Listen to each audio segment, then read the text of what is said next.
Okay, I think we'll go ahead and get started. Good evening, everyone. I'm really delighted to welcome you to what I know will be a very special evening of both art and reflection celebrated with the Larner community. As many of you know, the healing power of art takes many forms. In medicine, where we focus so much on the physical body, the arts and humanities remind us that healing is also emotional, relational, and deeply human. I firmly believe that creative expression or experiencing art in any way offers an opportunity for all of us to process the weight of our clinical work, reconnect with our purpose, and sustain empathy in the face of a complex world. This is even more the case, from my perspective, when art is appreciated together and one feels a sense of community such as we're experiencing this evening. Last Sunday, through words, music, and dance, we held the convocation of thanks to honor the families of those who generously donated their bodies to the Anatomical gift program in support of medical education. At that event, we unveiled this beautiful mosaic by the celebrated artist, Mary Lacy. I'm married to an author, she's an artist. Mary is a mosaic artist who's celebrated for her large-scale public artworks, as well as several murals that are placed in 15 different states.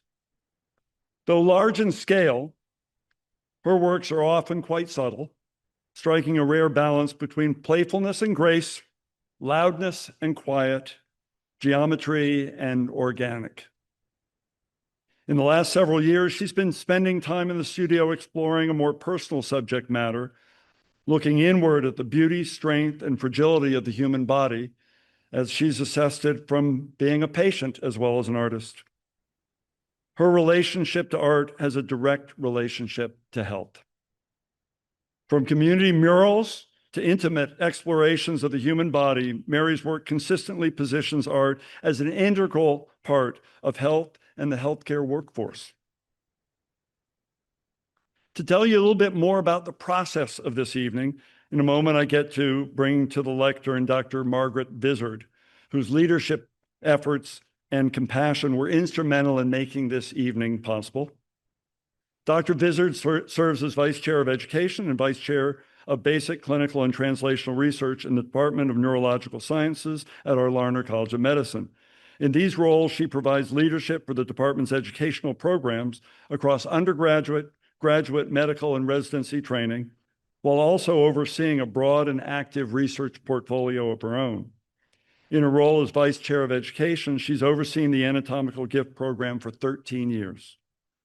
Dr. Vizard also directs a neurourology laboratory focusing on defining the cellular and molecular mechanisms underlying bladder dysfunction and pelvic pain. Her longstanding research program has made significant contributions to understanding bladder physiology and its clinical implications. There aren't many art celebrations that mention bladder so often, but that's the key of arts in medicine.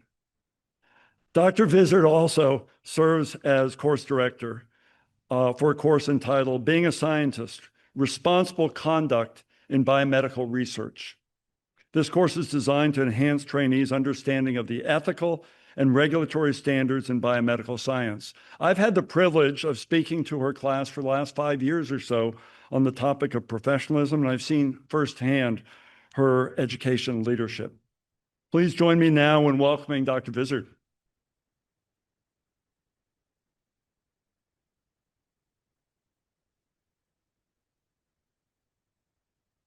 Thank you, Dean Page. I am happy to talk about bladder function if you would prefer. I usually say there's only 2 modes of operation for bladder function, storage and elimination, and I always hope you're in storage mode. Anatomy is often described as the foundation of medicine, but it is also quite literally a gift. Each donor represents a human life, a story, and an act of generosity that continues to shape how medicine is taught and practiced. As I've learned more about the history of anatomy in Vermont, I've come to understand that not all individuals whose bodies entered medical education did so through informed, voluntary consent. Prior to 1913, state law permitted the use of unclaimed bodies, often individuals who died in state institutions at public expense for anatomical study. This practice intended to prevent grave robbing, but relied heavily on people who were poor, institutionalized, or socially marginalized, and occurred at a time when autonomy and consent were not yet fully protected. Their bodies entered medical education not through personal choice, but through law. Learning this history reminds us that unclaimed did not mean unworthy, unknown, or unloved. Each of these individuals lived a life that mattered, and their contribution deserves recognition and respect. In 1913, Vermont shifted responsibility for burial to individuals' hometowns, reducing but not fully eliminating the legal authority to use unclaimed bodies. Over the mid-20th century, growing ethical awareness and changing social values led to a gradual transition toward voluntary anatomical donation. In more recent decades, Vermont strengthened its commitment to autonomy and dignity by aligning with modern consent-based principles of the Uniform Anatomical Gift Act. In the United States, this ethical shift was codified through the Uniform Anatomical Gift Act, first enacted in 1968 and subsequently revised in 1987 and 2006, which established a legal framework centered on voluntary, informed consent for anatomical donation. These revisions strengthened the principle of individual autonomy and clarified the authority of donor intent, helping to move anatomical education away from the reliance on unclaimed bodies and toward donation grounded in choice and dignity. Much of what we understand about the history in Vermont comes from the work of Anne Donahue, a longtime Vermont state representative and advocate for health and mental health. I've had the pleasure of meeting Anne and discussing this topic with her on multiple occasions, and she's now a regular contributor to my biomedical research ethics course, where she speaks with students about the history and ethical implications of unconsented anatomical gifts. Through her research, writing, and legislative service, including My Body, My Choice, a guide to whole body donation in Vermont, as well as her book, Lost Graves, she has helped illuminate how unclaimed individuals were historically used in anatomical education and how incomplete records left families without answers. These efforts helped guide Vermont toward meaningful change. Today, Vermont stands as one of only 3 states, along with New York and Hawaii, that explicitly prohibit the use of unclaimed bodies for anatomical study without consent, a deliberate ethical shift and a collective commitment to honoring autonomy both in life and death. For those of you beginning or continuing your medical training, this history carries an important message. The donors who teach anatomy today do so by choice. Their gift is not assumed, it is given. Honoring that gift means more than a moment of silence or a ceremony. It means carrying humility, gratitude, and respect into the anatomy lab, into clinical spaces, and ultimately into your relationships with patients. Anatomy is not simply a foundational science. It is a shared human experience. The generosity of donors, whether given knowingly in our time or entrusted to medicine in a different era, continue to shape how we approach uncertainty, complexity, and care. and it carries with it a responsibility to move forward with intention, deep appreciation, and an enduring commitment to humanity at the heart of medicine.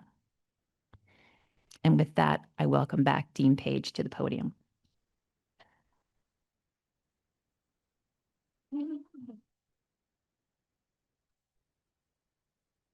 Thank you so much, Dr. Vizard. And I've got to acknowledge your leadership again. You, along with Abby Hilscher from the Department of Neurological Sciences and the Anatomy program, really have been wonderful partners with me. I'm tremendously grateful as we work together in commissioning art that none of us had done before.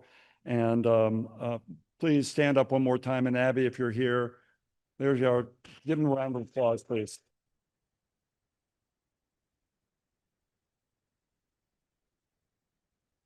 So in the setting of Representative Donahue just really coming forward in a very positive, constructive way to us, and the acknowledgement and leadership of Dr. Vizard, it became clear we needed to do something special to acknowledge those people who gave of themselves by whatever method might have occurred over our greater than 200 years. And given our college's commitment to art, we decided that we would commission a work of art. So let me tell you a little bit about that.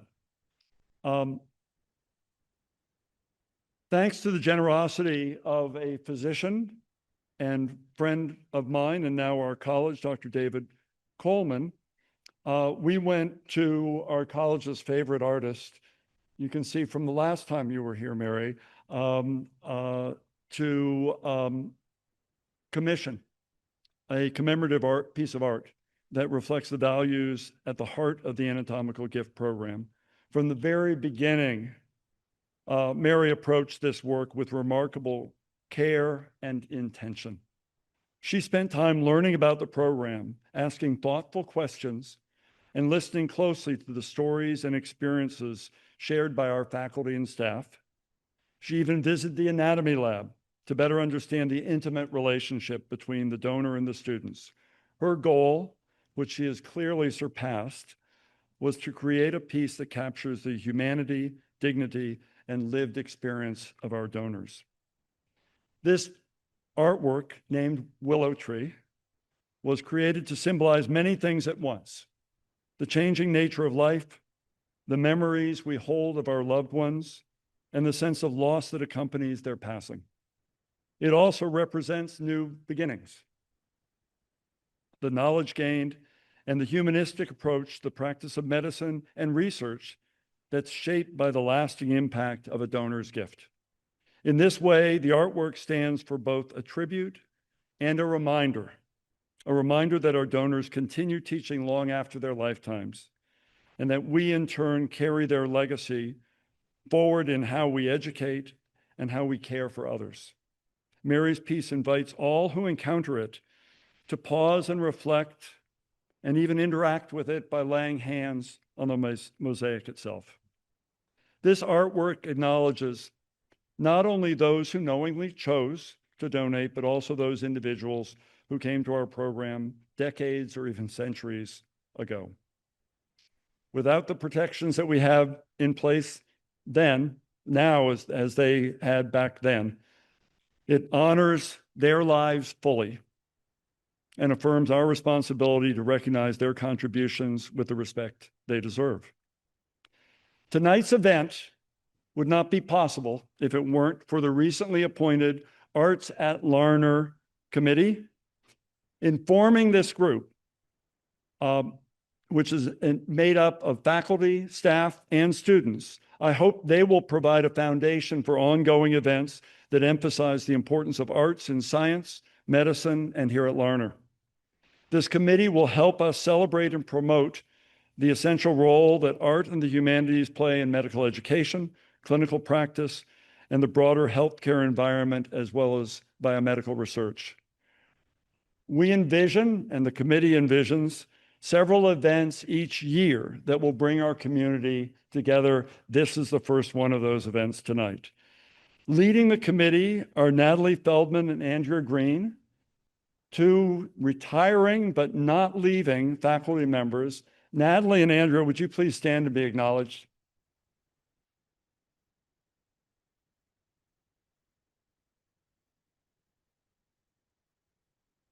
So now we're going to move on to our panelists. First of all, I want to recognize three students who are actually members of the Arts at Larner effort: Grace Jones, Hannah Koval, and Anna I knew I was Paritsky. I'm sorry, Anna. I should note that Anna made the art that we used for the cover of the booklet at the Convocation of Thanks this year. They've been involved throughout this process, including an arts-based workshop in which Mary used various materials and sentimental objects from families of the donors to help students build mosaic vases, which were filled with flowers at the Convocation of Thanks and will be filled with flowers every time we have a Convocation of Thanks, and they're on display in the back. These students will now participate in a discussion panel with Mary Lacy and Dr. Jeremiah Dickerson. Dr. Dickerson, who interviewed Mary the last time she was here, is an associate professor of psychiatry at the Larner College of Medicine, a child psychiatrist, and director of the psychiatry residency program. He's known for weaving performing and visual arts into his teaching. He brings a creative lens to the classroom and to the bedside. He's also the recipient of the 2023 Leonard Tao Humanism in Medicine Award here at the college. And in addition, he directs the Vermont Center for Children, Youth, and Families Autism Assessment Clinic at the Golisano Children's Hospital at UVM. Welcome, students. Welcome, Dr. Dickerson. Welcome, Mary. And let's move on to the panel. Thank you so much.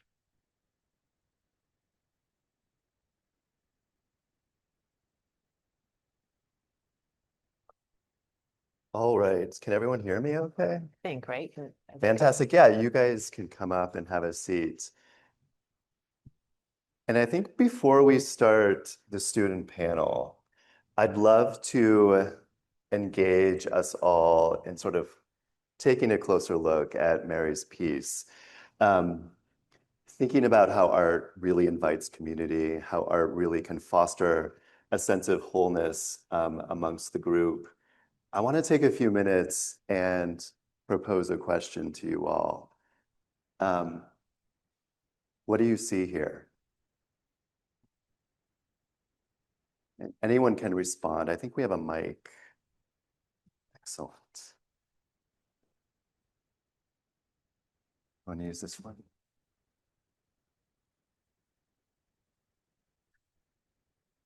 Good.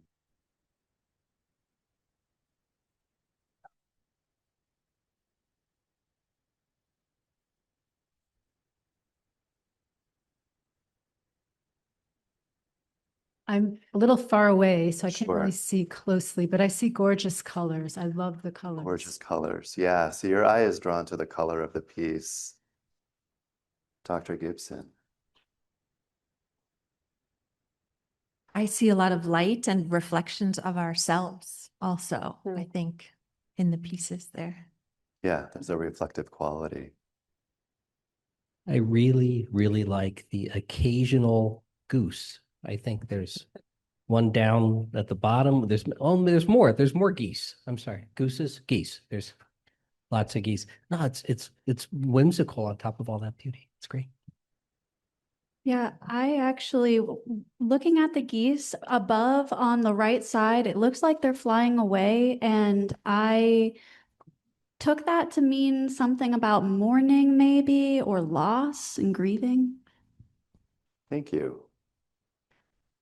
Other thoughts, particularly those who had an opportunity to come up and touch the piece, which often is not something we're allowed to do with art. So thank you, Mary, for allowing us to engage with this piece in a different way. Similarly, just the imagery of the willow tree being something of an opportunity for just return to the earth while also pouring forth of grief. Yeah.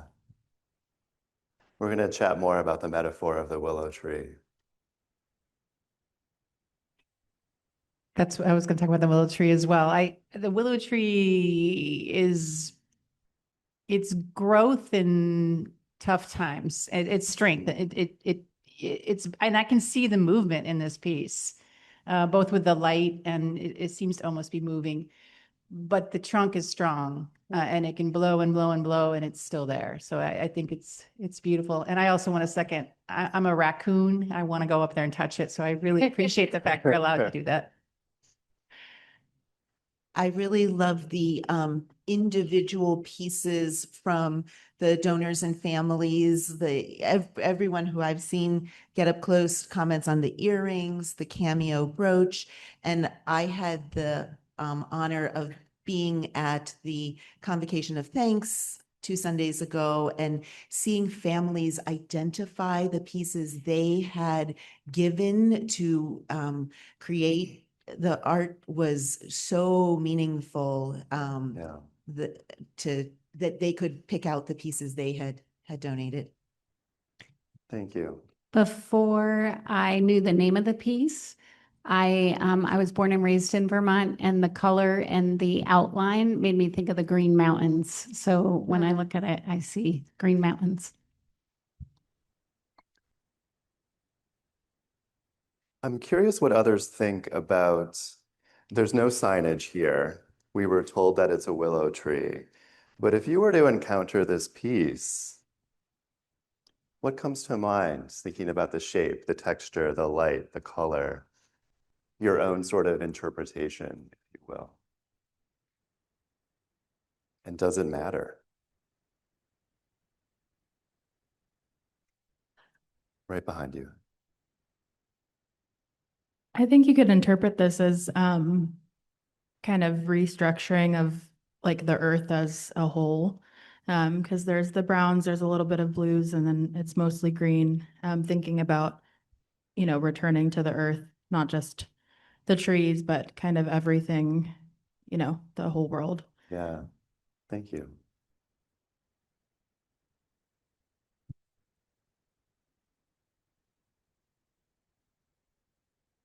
Hi, Mary, big fan. It's nice to see you in person.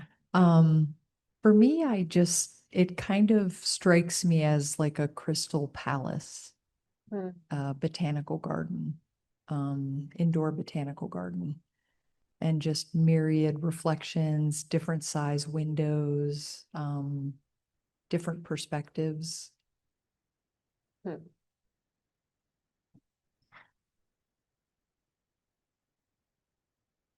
One thing I always try to notice with artwork is the negative space around the focal point. And I think the white backdrop on this piece is one, beautiful, and also meaningful, I think, in a way.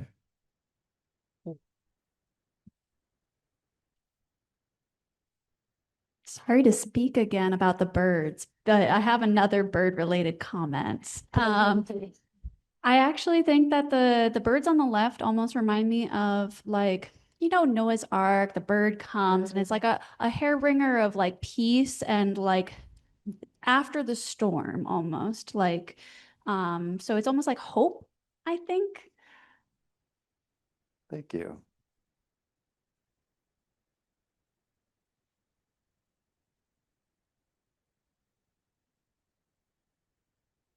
Dr. Wilcox.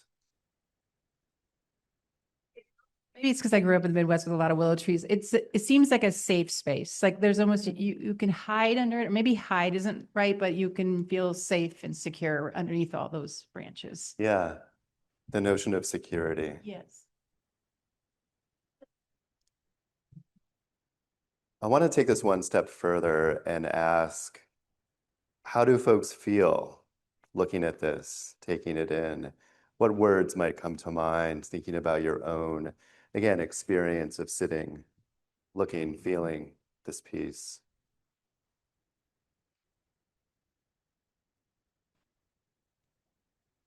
Behind you. So the thing that immediately comes to mind for me And I appreciated that you talked about the opportunity to touch it, is the way that it could be appreciated by a blind person. Like if they could come up and they could put their hands on it and they could see, like, oh, this is made up of so many different types of materials and they were all so different. And so it can be appreciated in multiple modes. And I think that's really wonderful. Thank you. Before I knew it was a willow tree, or before I was told that, it looks like a meadow to me, and I've just never seen a meadow that I didn't want to lay down in. Like it's so it's like, you know, whenever you look at it even moves with the light, the way the grass moves in a very green meadow, especially this time of year. And then whenever you look at a meadow, you start to notice that there are things in addition to the green, but it's the green that kind of overwhelms, and that always just makes me kind of pleasantly tired. And not, I just want to stop and lay down and read something. To whom shall I give this? Okay. It's interesting to hear folks talk about the lightness of the piece in terms of the feeling that's evoked or the colors that are a part of that experience. Mary, tell us how much this piece weighs about. I don't even know. But educated guess is about 150 pounds, frame and all. Yeah. It's very objects of construction in there. I spend a lot of time talking to people at the hardware store and the tile store and, you know, the lumber. Yeah. Nice.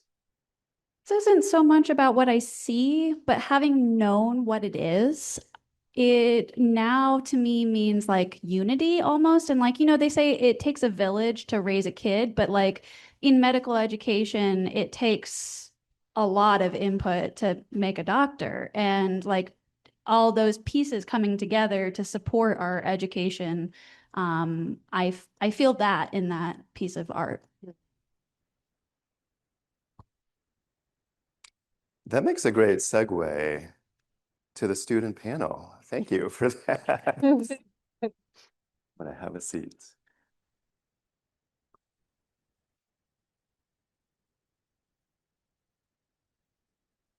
So Anna, Hannah, and Grace, thank you for participating. I'd like to invite each of you to share about the role the arts have played for you individually prior to medical school, thinking about the past year as you started as first-year medical students. How has your engagement with the arts fit into, or not, your learning as first-year students? So I grew up in New York City, in Brooklyn, and had the privilege of starting art classes at the age of 3, and pretty much continuing them through college. And these were at museums and art institutions and in school. And so art was always present in my childhood. You know, I think I took it for granted, but it was always in its own lane. It was separate from everything else I did.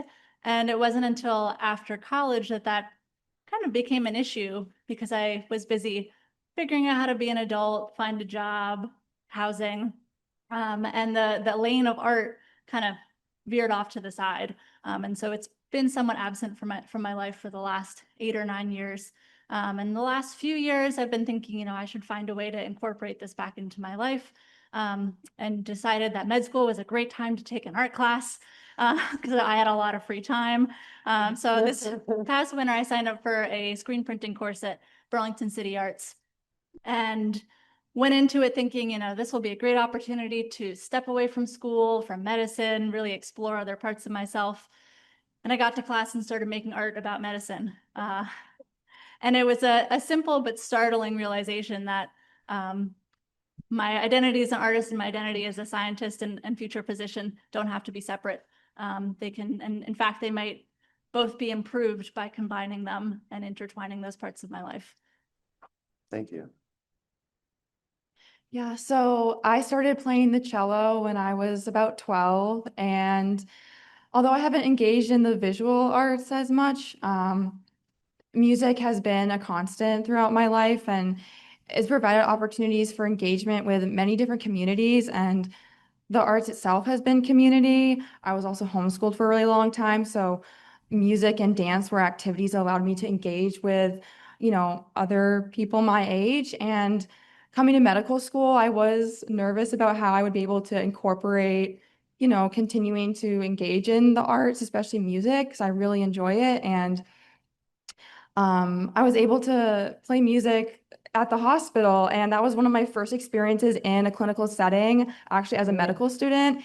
And it was really wonderful to be like, I can still do this. I can still find time to go and play music for patients and have that still be a part of myself and what I like to do in a career. So it's been very meaningful, especially during this first year when we don't get a lot of clinical exposure, to be able to share music in a clinical setting. Hi, I'm Grace. To me, art for a long time was how I spent time with my grandma, and it was a way that I learned to like share with others as far as I wanted to make gifts. I loved making things and then sharing joy with other people. And to me, it was just something I always did in my free time. I didn't even think about it. I would just pick up a craft and try things out because it was a way to have fun and a safe place to try new things. And here in medical school, sure, yes, I have done art that is directly related to medicine. Like there's a painting the brachial plexus, you paint like all of the different like connections of your nerves in your arm. I did that. But then also as students, we have these like student interest groups, and I'm one of the leaders of Art Together, which is just a recreational, we get together and do art workshops. And we just did this one. It was a Mother's Day card workshop, and that's a way to relax for 30 minutes, but then also I have something to share with mom at the end of it. Thank you. Kind of picking up on some of the themes that you mentioned, learning and practicing medicine are endeavors that will require and do require a lot of time and commitment, and can conflict with other priorities. How do you see yourself navigating this conflict as you move through training and beyond? What's the driving force for each of you to really continue to hold on to your current passions as they relate to the arts and the humanities? I think for me, I think I mentioned like playing music was one of the first times I got into a clinical setting here in medical school, and I felt so good after. I was like, wow, like I missed that. Like, I think the driving force for me is just not only what I feel, but knowing I'm sharing it with others. Music has always been a sharing endeavor, being able to share in that joy together. So the driving force for me, at least going forward in medical education, my future career is just being able to continue sharing. And I feel that music is a way I can continue to do that. Yeah, I think the practical logistics of how to practice art day to day in med school, I haven't quite hammered out yet. But certainly I think a motivating force to continue in the arts is that I've noticed just in the last few months, as I've been more engaged in creative pursuits, is that it's really changed how I even interact with our medical curriculum. And I'll pause and I'll appreciate the patterns and the texture and the colors that I see on an electron microscopy image of a kidney cell or radiological images of the spine. And I'll pause and think like, wow, I need to make some art about that. And whether or not I do actually make a piece based off of everything I see in class, I think it makes me pause and appreciate what we're learning a lot more. And those images really stick with me. So I think that's a good motivator to keep it up. Yeah. For me, my motivation is mostly mental health. I think that art is a really good opportunity to like meditate and reflect some, but also just let go. And I going forward, I know that I'm not going to have the most time. And so I've had to think about what projects I should start and which ones I might not be able to finish before I finish med school. I'm not starting another quilt yet, but yeah, so actually I've been trying to find more times when I can serve two masters at once, basically. Like I can do my art and spend time with people. So I've been doing like art nights with people or just, yeah, trying to fit it into my schedule as a way to spend time with other people as well as, get my art done and have fun. Yeah, it's interesting to think about art as something that certainly builds community and brings people together, and you're creating gifts and sharing joy, but also individually, like it provides some space to pause, to take a break, to self-reflect. And what I'm hearing with intention, art and medicine are not separate things, that there is a way to integrate the two things in a way that best suits you at any given time. So thanks for sharing. You all had the opportunity to work with Mary creating the vases that are on display in the back. These vases incorporated mosaic pieces from Mary's collection along with what we've heard, personal objects donated from donor families. What inspired you to be a part of this project, and what did you take away from working on these vases?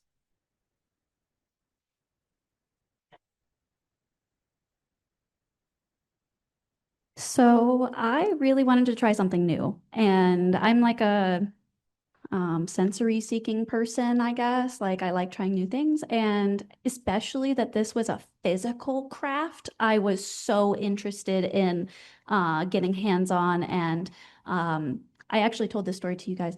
My grandma at one point, the same one that I did crafts with, she broke a plate, and she decided, oh, no big deal. Why don't I break all of them actually? And she made a backsplash in her kitchen that was like a mosaic. And so this grandma is actually passed now. And to me, the convocation of things, I've been thinking a lot about people I've lost. And then it almost, this whole thing felt like a way to almost spend time with her, even though she's gone. And so like when I was making that art, I was thinking about like the joy that we had together. And so I was really, really like, this was perfect for me.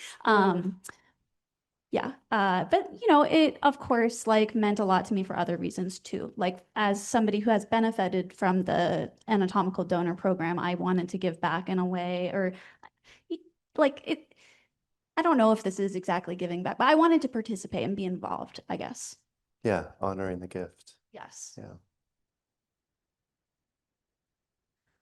So I think a driving motivation for participating in the art project was some personal experiences. My grandfather donated his body to an anatomical gift program about 10 years ago. And at the time I wasn't sure, career-wise, I was middle, like 15, 16, and they had a convocation of thanks at the medical school. And my mom was like, oh, you should come. And I didn't go.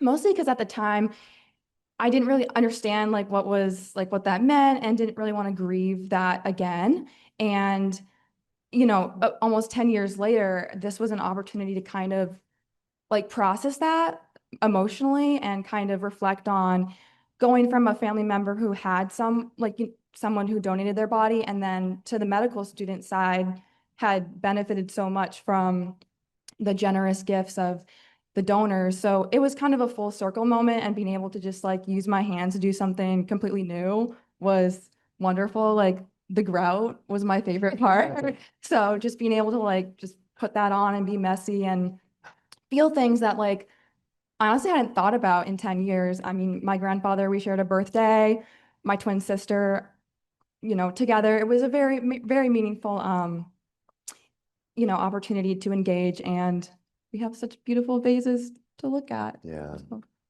Thanks, Hannah. Similar to Grace, I've been seeking out opportunities to make art with others, and as a way to, in part, hold myself accountable, and actually be making art. And also as a source of inspiration and sort of collaboration. And something I think the biggest thing I took away from making these vases was being able to let go. I've spent so many years trying to perfect my drawing or painting skills or skills of observation. And it became apparent within the first few minutes of our 3 days of making these vases that I was not going to master mosaics in 3 hours. So I shouldn't even try. And I should instead just enjoy sort of the tactile experience and getting to like scrub grout in between tiles and really enjoy sort of the magic that happens when you subconsciously decide what pieces to put together. I'm sure you can spend hours deciding what 2 pieces get put next to each other, but when we have 3 hours, or really just 1 hour for that part of the project, you just have to enjoy the magic that comes out of it. So that was a good reminder too that we're working and learning in a culture of perfectionism often.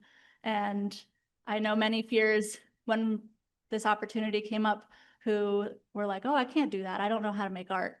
And it was a good reminder that, if you're trying to be perfect, you're not going to take risks or try new things. And I hope this was a good reminder that I should intentionally seek out opportunities to take risks and try new things. Yours is one that had the bust, right? Yes. Yes. So you were quite gutsy with your. And here you are, like working with a world-class mosaic artist.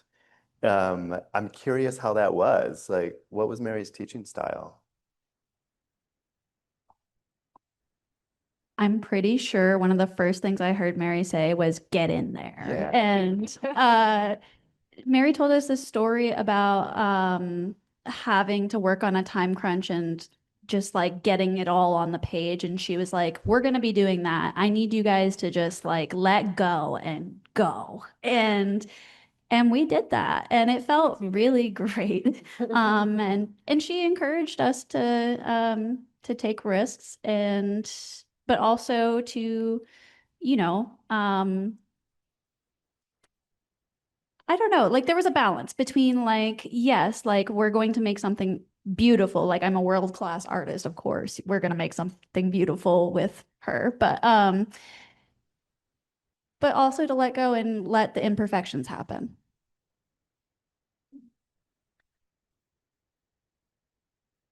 Yeah, similarly, like I remember the story about like your time crunch, and I was like not sure if I was going to be able to finish like in the 3 days. I was like, this is not going to happen, Yeah, I was a little bit like not sure how that was going to go, but we all did it. And like, I think that's amazing. It speaks to you just, giving us an opportunity to really just explore and just see what we like to put together. Yeah, it was wonderful. Thank you so much. I think that your encouragement to try to stick a bus onto a side of a vase was great, because I was thinking, gravity, there's no way this is going to stay up. But you came over with more of the materials, and we're like, just throw it on there. You're gonna get it. And sure enough, it stuck on. So I think that supportiveness was awesome. I love hearing that. I think the words that I heard, like magic, getting it on the page, just going for it, feeling messy and feeling things, that's what medicine is, right? We get messy, we feel things. So thank you for sharing about your experiences. The vases are beautiful. So great work in 3 days. Amazing, amazing. Thank you guys.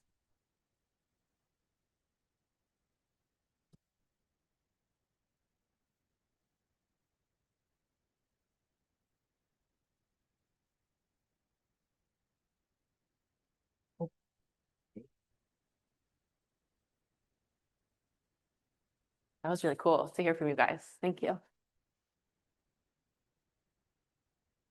I also feel like it's a core medical school memory for students that participated. It's just so amazing to think how art is incorporated into that. So thank you, Mary.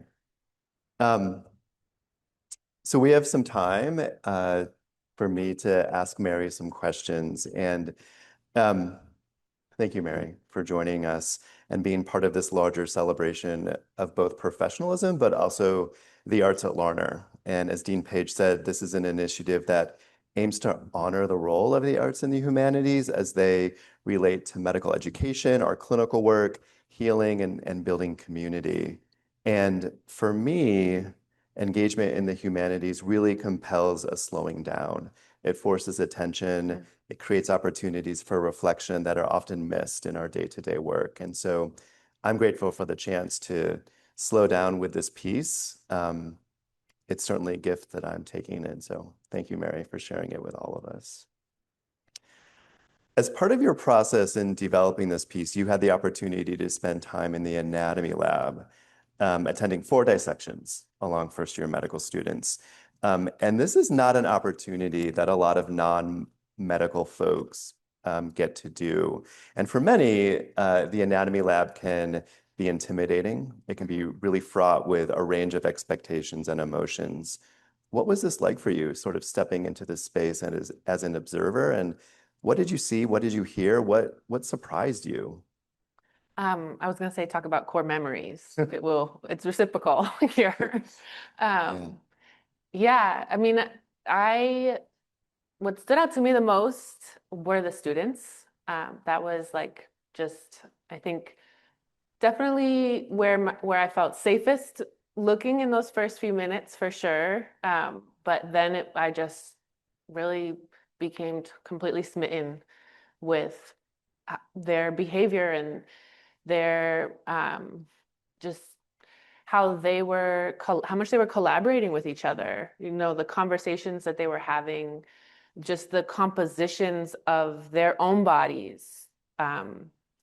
They'd often one person would be holding a hand, and then someone else would be working on the hand, and like their balance of interaction is a whole abstract composition in and of itself.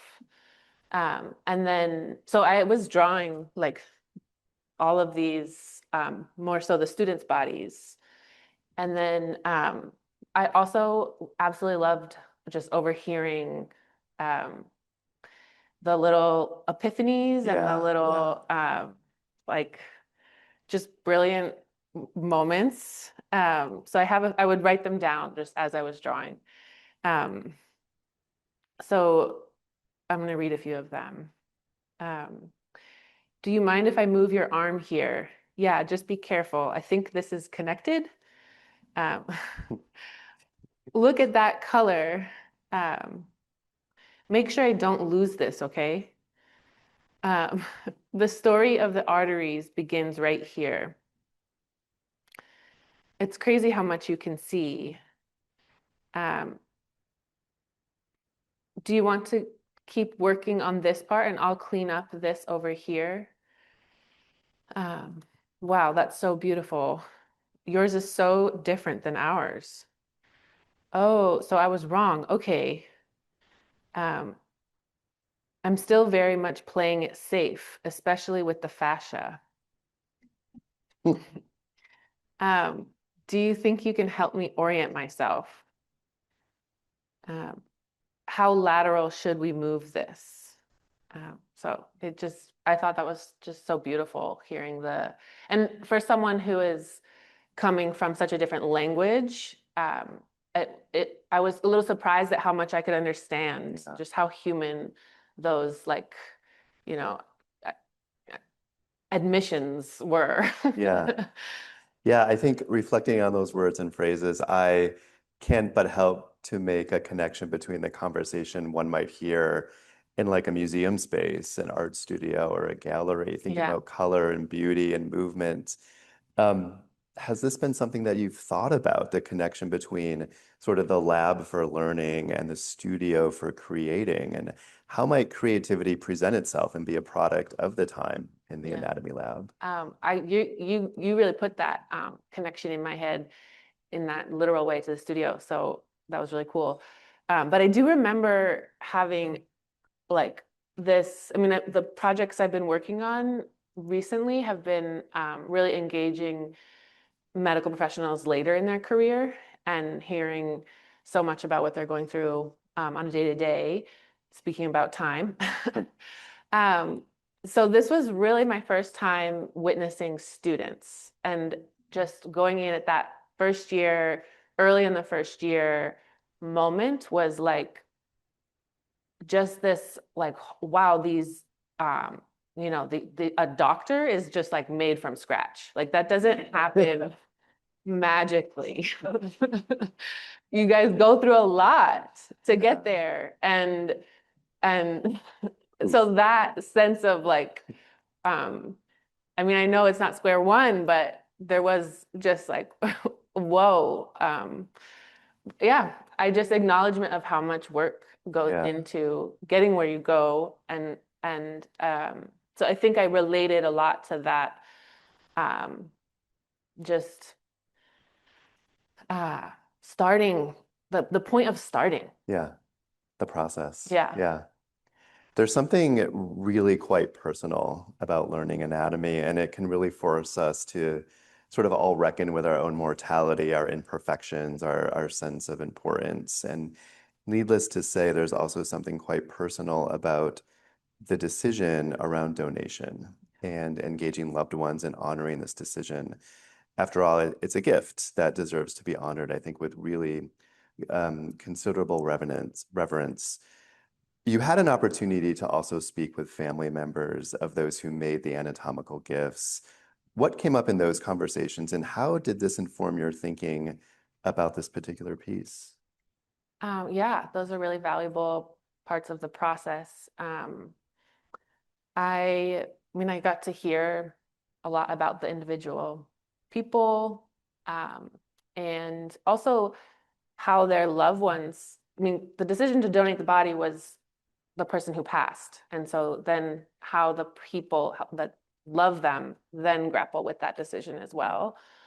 So I heard a lot about that, and how much everyone I spoke to was from prior years. So they'd already been to the convocation of thanks. But they all talked about how important that was to them, and just in their understanding of what their family member chose to do, and also in their own grieving process around loss. So often funerals are very immediate, and this is an opportunity to return to that process, attend to that process later on. And it also was eye-opening to me. You know, I make a lot of work about the body and about anatomy specifically, and that's what's gotten me to be such good friends with UVM here. And, you know, I didn't even know that narrative medicine existed until Natalie Feldman came to my show and told me about that. So it was really like this home for me artistically that I've really loved. But in the process of speaking to family members, and then also with the team that, you know, we decided which piece to do, Dr. Vizard, Abby, and Dean Page here, you know, I sort of assumed it was going to go anatomical with what I was making. It was the anatomy lab. My work is so anatomical. But then the question really was like, and all, you know, the students were really there with the anatomical nerd speak art world. But that this piece, you know, who was it for? And it was really for the family members, and would just kind of stepping out of that more I mean, we can nerd out and love the viscerality of the body in that way, but taking that, thinking about the family members and really centering them, but shifted the direction. And it was actually like, the more and more I get closer into the medical universe, the less it asks me to be literal. You know, like, just consistently everyone is drawn to my portraiture work from a long time ago, or just like that and it is actually just like, I've you know, when you get into a niche world, you can like run out of space at times. And I just don't see the end in sight in narrative medicine in that way because it doesn't ask you, it's actually asking me to think less literally. I love that. And we both share an interest in narrative medicine.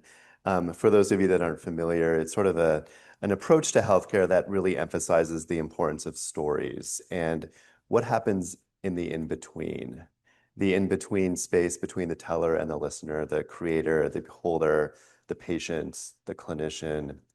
And in practice, narrative medicine, in a sense, like compels folks to pay attention and to pay attention to metaphor in particular as we try to make sense of a story. And so talk to us about the metaphor of the willow tree as you thought about how this piece symbolizes and honors the gift of donation. Yeah. I've spent a lot of time in Boston recently, so I think that's where the visual was just circulating. The public garden has so many willow trees there, and but once you start pulling a thread, it just like when it's a good thread, it doesn't end. So that's been the case with this willow tree for sure. But the just sensation of gravity with them, it leads, I believe, to that just the sensation of grief and mourning.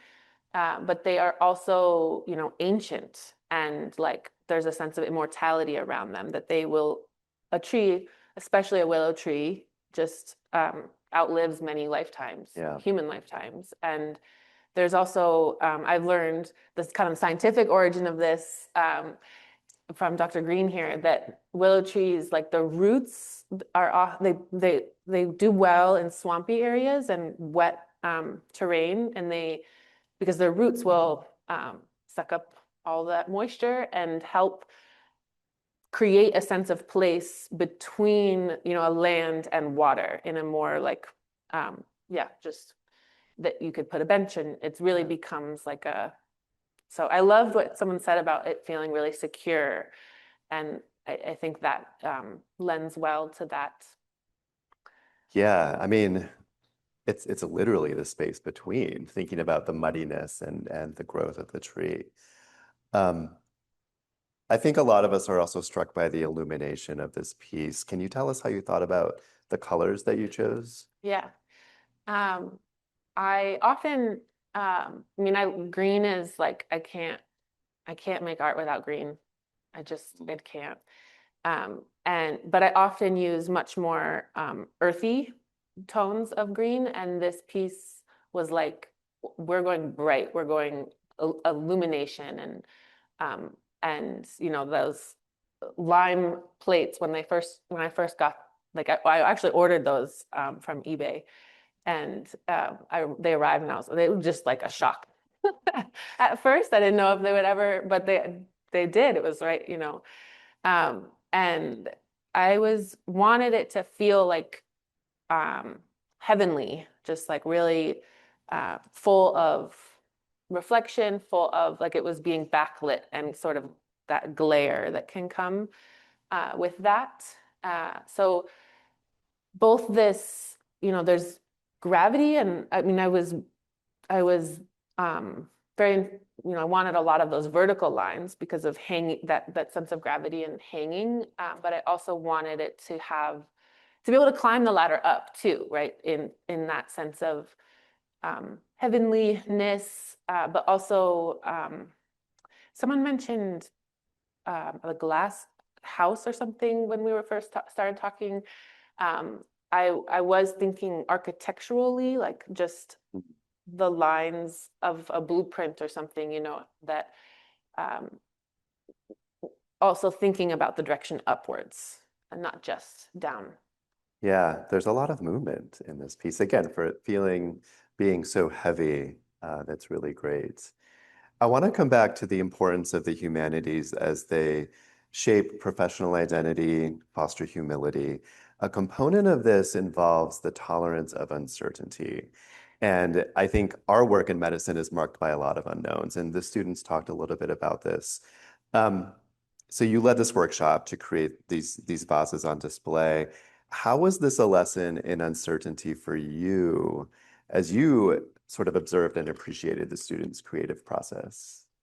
Yeah, I mean, I didn't know whether I was going to be the one grouting and finishing all of those mosaics. I was a little like, oh God, what did I get myself into? And, but I mean, it was full of, they just, yeah, they completely surprised me with how ready they were for that sort of just risk taking and messiness. And, you know, I sort of expected like people to want to like make a plan, and That's what we do. yeah. So I loved it. Yeah, thank you for leading that. I think we have a few minutes for some audience Q&A, Mary, if that's okay with you. So I'll turn it to everyone in the audience. Thanks, Andrea. Yeah. Maybe 4 seasons of the same standing trees. And there's a time right now, this minute, where the greens are erupting, and they're here for 2 weeks, man. Yeah. And the first trees that erupt are the willows. So I've been running around for the last 2 weeks with my drone, trying to get the perfect green, and it's too early. It's all willows. I'm waiting for the maples to really hit. So when I looked at that, I was expecting, you know, I just saw it for the first time this evening. I was expecting something much more somber. And to me, this is the ultimate spring and moving forward. So I really appreciate the colors. I actually remember Margaret specifically saying, you know, I don't want to forget joy in this piece. I'm going to share something because I grew up in the 70s and I had a bedspread and curtains of trees. It was sort of in vogue at the time, and they were spring green. And I have to say, that's exactly what I thought when I saw this too. This reminded me completely of that beautiful, you know, it's coming. It's right now. It's just. This is the lovely gift of art, right? That we can all bring our own stuff to how we experience it.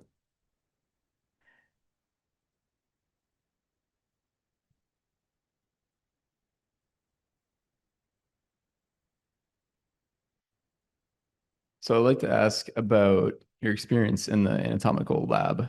And you mentioned that there was this moment of acceptance of what you were experiencing and just being able to fully delve into that. And I'm wondering, I guess, what prompted that? And do you ever feel that in the artwork that you do, that letting go, really getting into it? Yeah, it's a precious thing for sure. And I think a medical student asked me recently, and I didn't, anyways, I have a train of thought here around trust, and how we can, as clinicians, how it applies. I'm not making this thread very well at all.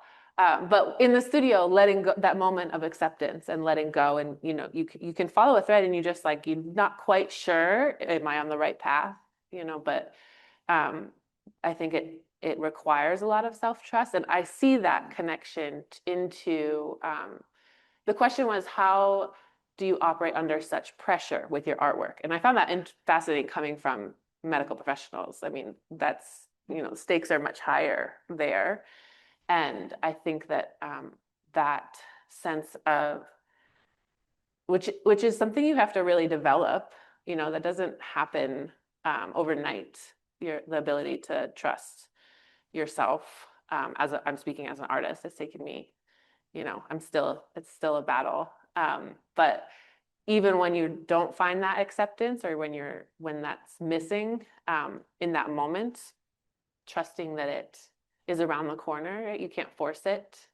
But someone will say something that, you know, gets your, yeah. Thank you.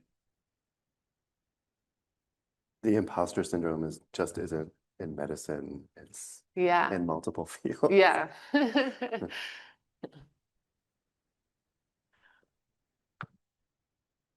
Hi, Mary, me again. I'm curious, as physicians, when we're treating patients, I won't speak for everyone, but for myself, even if I know that I'm doing the quote unquote right thing or following the evidence, um, that patient's understanding of their disease process and how they feel when I've offered them the treatment really informs how I feel, I'm doing as a physician in relating to them and helping them. And I just wonder, as an artist, how does the audience's sense or reception of your work affect how you feel after you've sort of like given birth to it and released Yeah. it to the world? I mean, how we opened up today, I didn't expect it at all, but that was really cool for me to hear before there was any conversation or speaking, to hear what came out of people's response to it was, I think, yeah, it gives me a lot of closure actually to this piece has defined my studio for the last 6 months. And it's a vulnerable thing to put something you make out there. So I relate that how the response and it really matters, and being able to have that moment. Yeah. Thanks, Mary. But I mean, you also can't control it. And being able to hold your head up high regardless. You mentioned, or a couple of people mentioned, that there are some personal mementos in there. I can't quite see earrings and maybe a cameo. Can you talk a little bit about how you decided to incorporate those? Yeah. We put the call out to family members, and then, you never know what, how or if people will respond. And so within days, I felt like I just started receiving packages in the mail, which is a very special thing to get something in the mail. A gift. Yeah. So it was always just like so fun to open those, and everyone wrote, almost everyone wrote either a letter or just a description of what these objects were. So and the letters are in a binder. I don't know if we've mentioned that yet, but so that was really grounding and meaningful that I had them in the studio with me, those letters. And with the mosaic, I mean, the vases became an opportunity to ensure that all of the pieces would be used. So each, student picked those first, and then all the other pieces. But with the piece, letting which ones, like, I wasn't going to put a VW bus in the Willow Tree here.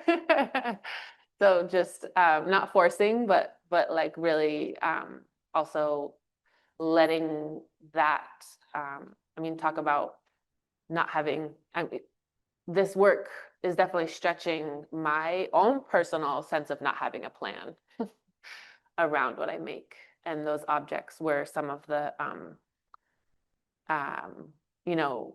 kind of interruptions, welcome interruptions in any plan I was making. How do I welcome these in and respond to them and work around them and honor them? So there's earrings. There's a rock that is from Shelburne Farms.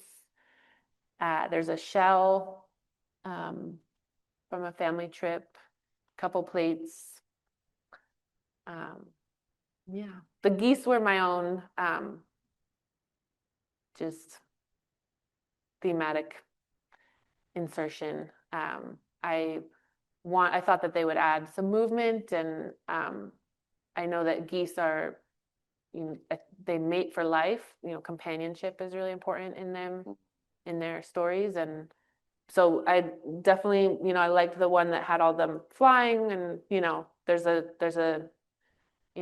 sense of goodbye there with geese too, the way they migrate. But then the two at the bottom together were important. Well, thank you, Mary, for your time sharing this piece with us. And hopefully this isn't the last conversation that we are going to have. We're having quite the record going. I love it. So thank you. And I think, Dean Page, you're going to make some closing remarks.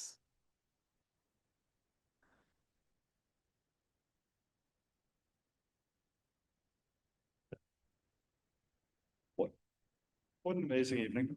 Thank you so much for being here, and for your support of the arts.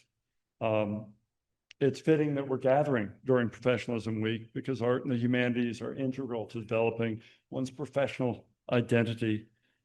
Through empathy, ethical reflection, narrative competence, and social awareness, art and the humanities cultivate professionalism as a lived practice, grounded in kindness, compassion, integrity, accountability, respect, social responsibility, and cultural humility, just has been hanging up there for about 7 years. Thank you so much to the students.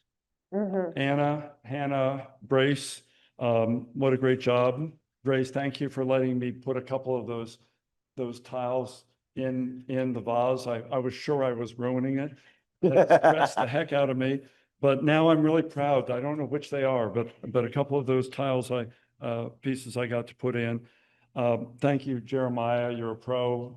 Let's give Jeremiah and the students a round of applause.